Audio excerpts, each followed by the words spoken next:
Assalamu alaikum wa rahmatullahi wa barakatuhu, brothers and sisters. Welcome back to another video. Today we are back and we are trying to keep up with the consistency train. We are reacting to Piers Morgan. Now I know that some of you may have your apprehensions towards Piers Morgan because of some of his coverage of the Palestine issue, the way in which Muslims have generally been quite critical of Piers Morgan and his coverage. However, there is a clip that I came across the other day. I don't think I saw the whole thing, so it will be good for us to react to this together. Here we have, this is the title of the video. This is a clip that's been taken out of the interview with a new Israeli spokesperson. They've had like 3 or 4 since the beginning of the whole, this war that's been happening. This is genocide, actually, as we should call it.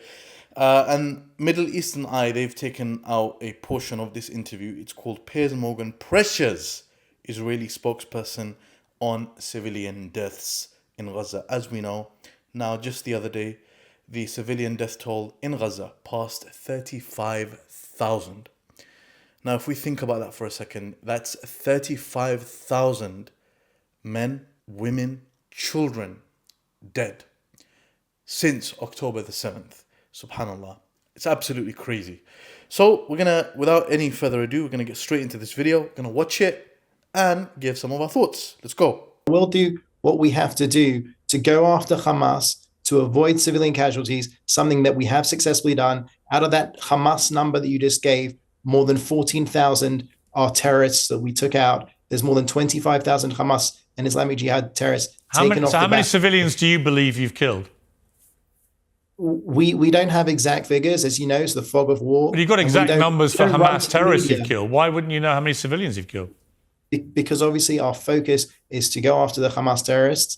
And hang on, that does imply that you're putting a bigger premium on killing Hamas terrorists in terms of numbers and accountability than you are on innocent civilians. That can't be right, surely. If you know exactly how many Hamas terrorists you've killed, you must know how many civilians you've killed. Otherwise, you're prioritizing the lives of terrorists over innocent people. Piers, with respect, don't put words into my mouth, please. I didn't say exactly 14,000. I said around 14,000. Whereas Hamas will come out with precise numbers that statisticians will look at. Give me a ballpark number for civilians. Well, you can use the ballpark as far as the Hamas figures, which I reject as being false. You can use the ballpark as far as... So he asks him, so what are the... He presses him.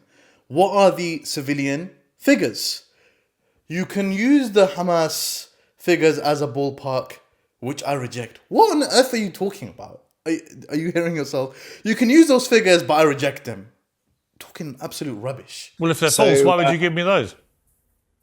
I gave you the numbers that I had. No, you've told me you know how many Hamas terrorists you've killed, but you don't seem to have any idea how many civilians you've killed. I'm just bemused. Why wouldn't you keep count of both? I don't have that information to give you, Piers. If I did, I would. You've literally no idea how many civilians you've been killing.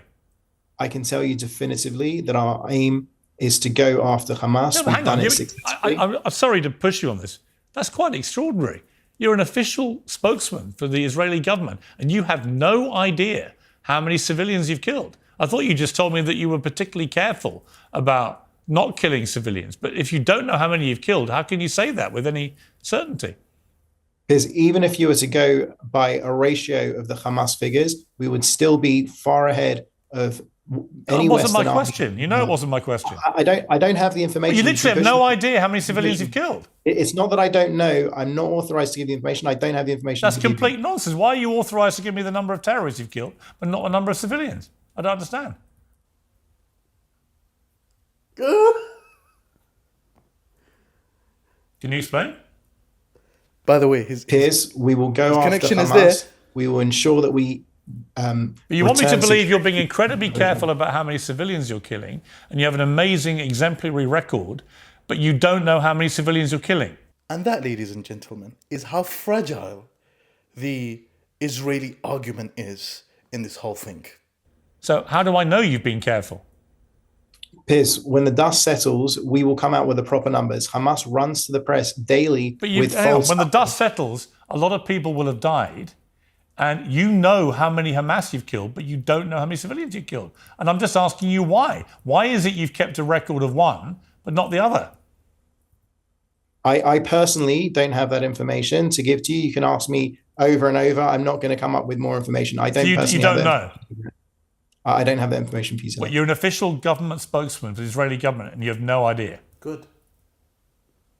Press him. Piers, I came on here to focus on what's going on with the war. Well, actually, you came on here to answer my questions, I think. Yeah, and I don't have an answer for you for that. And I didn't intend to press you on this point because I assumed that you would not respond the way you have. But I've never had an Israeli spokesman who simply said, I have no idea. Particularly after you boasted about the fact that you've been very smart in the way you've avoided killing civilians. How do you know if you've got no idea how many you've killed? You come on here as the official Israeli government spokesman, and you don't want to be asked how many you've killed because you don't know.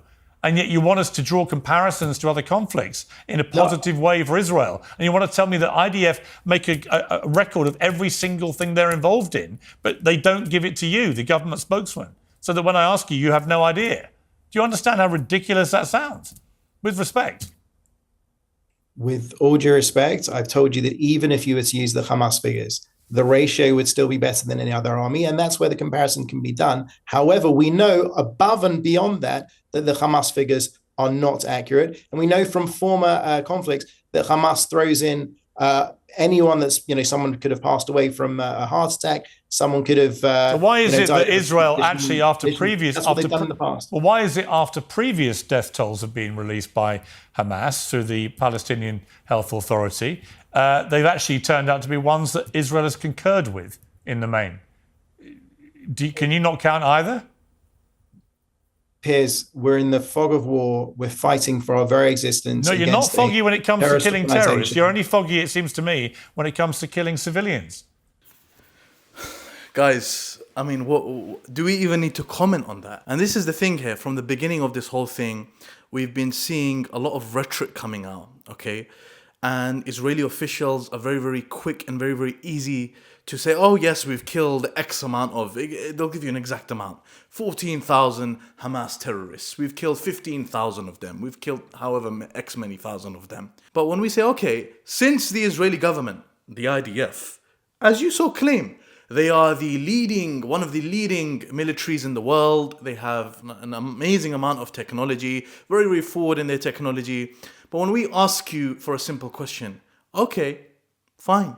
How many civilians have been killed then? Very, very scared. Now we don't know. Now it's very, very ambiguous. No, sorry, we aren't authorized. Oh, I'm not sure. Oh, go to Hamas and find out. Go to the Palestinian Health Authority and find out. For a rough figure, you can use their figures. Oh no, but I do believe their figures are false. What are you talking about here? Waffling all over the place. You're waffling all over the place. You are going all over the place. You are scrambling, going silent, becoming speechless because you know that you're talking absolute rubbish. You know that you're coming out with absolute nonsense.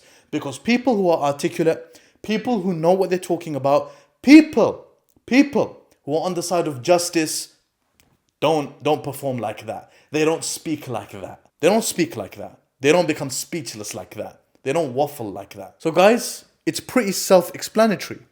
I don't need to over-comment on what we've just witnessed there. And there's another thing that we need to actually acknowledge. Piers, I personally think he done a very, very good job in that interaction. And this is the type of thing that we need to be seeing from journalists like Piers Morgan. We do not want to see lowball questions to these Israeli officials, especially now when over 35,000 innocent civilians have been killed. When these Israeli officials are coming on your TV shows, whichever journalist you may be, whether you're Piers Morgan or anyone else, we do not want to see lowball questions, easy questions being put to these individuals. No, we want these hard questions. What are the figures? Why don't you know? Why are you stuttering? Why are you going silent? This type of dealing, this is what we want to be seeing on our TV screens. Brothers and sisters, thank you for watching. Jazakumullah khairan. We'll see you in the next video. Assalamu alaikum wa rahmatullahi wa barakatuh.